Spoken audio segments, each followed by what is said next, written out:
warahmatullahi wabarakatuh.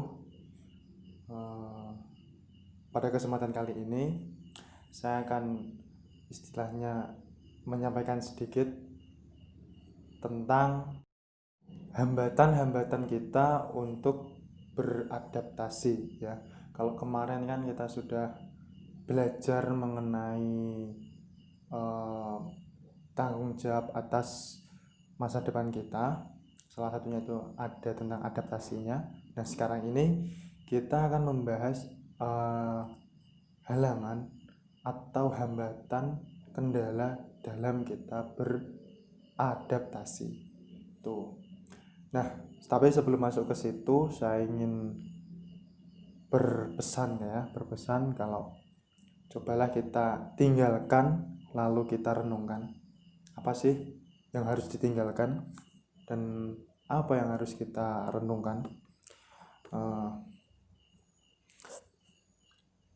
Pengalaman saya ketika kita itu sedang berkonsentrasi, ketika kita sedang ingin mengerjakan tugas, entah itu tugas kuliah, tugas organisasi, tugas rumah dan lain sebagainya.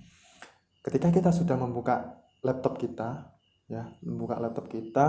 membuka jurnal atau buku sebagai referensi tugas kita, lalu kita dalam waktu 5 menit itu kita sudah capek. Kita ngerjain tugas-tugas kita itu batas waktu 5 menit, habis itu pegang HP. Durasi antara pegang HP sama ngerjain tugasnya itu lamaan yang megang HP. Jadi itulah yang kebiasaan-kebiasaan buruk yang harus kita tinggalkan lalu renungkan. Terus dari situ kita bisa istilahnya itu introspeksi diri, terus kemudian kita memperbaiki diri, melengkapi dan membuang segala kekurangan-kekurangan pada diri kita yang semula itu kita ngerjain tugas itu hanya berdurasi 5 menit, setelah itu pegang HP-nya yang lama. Nah, mari kita perbaiki itu. Dalam artian gini, kita sudah mengenakan diri kita untuk memegang HP, bermain HP selama 5 menit, ya kita harus mengerjakan tugas itu selama 15 menit. Sederhananya seperti itu. Jadi kita sudah mengenakan diri kita, lalu kita hukum diri kita, paksa diri kita untuk mengerjakan tugas. Agar apa? Agar diri kita menjadi terbiasa akan tuntutan lah seperti itu. Kalau kita hanya mengenakan saja tanpa memikirkan nasib ke depan, kekuatan pikiran kita, ya percuma gitu. Itu memang agak sedikit berat dan kita perlu paksaan untuk menghilangkan itu semua. Sebenarnya kita tahu kalau itu sebuah hal yang buruk, tapi terus-menerus kita lakukan. Nah, pesan saya mari kita tinggalkan lalu renungkan, perbaiki diri kita untuk menjadi yang lebih baik. Itu. Kemudian penghalang diri kita untuk beradaptasi itu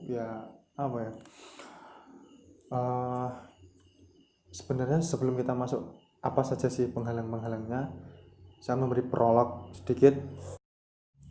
Sebenarnya kita sudah memprogram diri kita, sudah mengatur mindset pada pikiran kita kalau ayo kita beradaptasi, inilah kita saatnya untuk beradaptasi, harus kita adaptasi dalam lingkungan dimanapun kita berada, kan seperti itu. Namun pasti sedikit banyak itu ada rasa malas. Rasa malas itu pasti akan muncul suatu saat, dan itu datangnya secara tiba-tiba gitu, tiba-tiba malas gitu, padahal kita sudah merencanakan kalau harus berbuat ini, berbuat itu, berbuat dan lain sebagainya. Nah, tiba-tiba rasa malas itu muncul. Nah, itu loh yang harus kita hilangkan, yang harus kita lawan. Itu Hal tersebut pasti menjadi penghalang pada diri kita semua untuk melakukan adaptasi. Itu udah pasti. Dan penghalang-penghalang tersebut mari kita hilangkan agar kita mendapatkan peluang-peluang baru, peluang-peluang terbaik bagi masa depan diri kita semua, ya. Nah, terus rasa malas itu timbul karena kita sudah terlalu nyaman dengan zona nyaman kita, gitu ya. Kita sudah terlalu nyaman, terus kalau kita mau berbuat ini dan itu, rasa malas itu muncul, rasa malas itu ada. Nah, disitulah mari kita paksa, karena kalau nggak kita paksa ya akan keterusan seperti itu. Istilah itu paksa, lakukan, terbiasa. Nah, itu semoga kita bisa memaksa diri kita untuk menjadi yang lebih baik. Jangan turuti rasa malas, apalagi kita sudah berbulan-bulan ini menikmati masa-masa rebahan gitu, ya. Kembali ke penghalang dalam kita beradaptasi tadi. Penghalangnya itu ada sekitar 4 ya, kalau menurut saya. Salah satunya itu ada tentang mental, kemudian tentang kurangnya peluang, terus kekakuan, serta kekuatan. Ketakutan. Jadi 4: mental, kurangnya peluang, kekakuan, serta ketakutan. Mental itu sudah pasti menjadi istilahnya itu organ yang paling penting dalam kita beradaptasi, karena dengan adanya mental kita akan menentukan keberhasilan kita dalam beradaptasi. Mental yang buruk itu tidak akan membuahkan hasil ketika kita beradaptasi. Jadi mental yang kuatlah yang akan menentukan seberapa besar, seberapa berhasilnya kita beradaptasi. Dalam mengolah mental kita itu, coba katakanlah seperti ini, mental berkaitan dengan pengalaman baru, kan gitu. Kita berangkat ke kampus, kita berangkat ke sekolah, kita berangkat ke kantor, itu setiap harinya melewati jalur-jalur yang berbeda. Nah, disitulah kita akan menemui orang-orang dengan kepribadian yang berbeda, dengan karakter-karakter yang berbeda, dengan sikap yang berbeda. Disitulah letak mental kita akan terolah. Jadi kita dalam berangkat itu tidak hanya melalui satu jalur, tapi ada 3 jalur.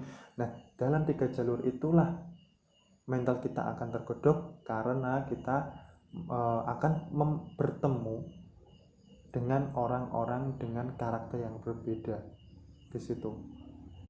Maka dari itu, bagi teman-teman termasuk saya, apabila belum memiliki mental kuat, belum memiliki mental baja, ayolah kita godok, ayo kita asah mental kita, karena kunci kesuksesan dalam beradaptasi itu salah satunya ada pada mental kita. Mental yang kuat mental yang berani itu pasti akan membuahkan hasil yang maksimal.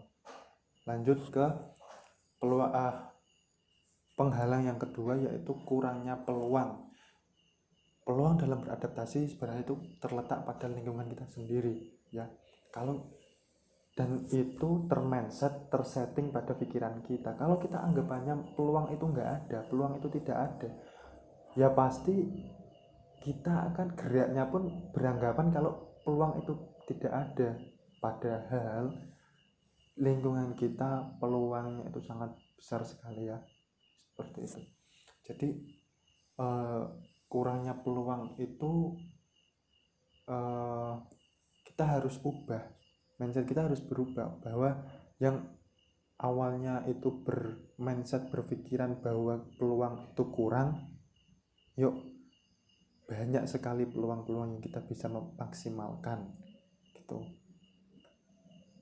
Terus yang selanjutnya setelah mental dan kurangnya peluang itu ada kekakuan.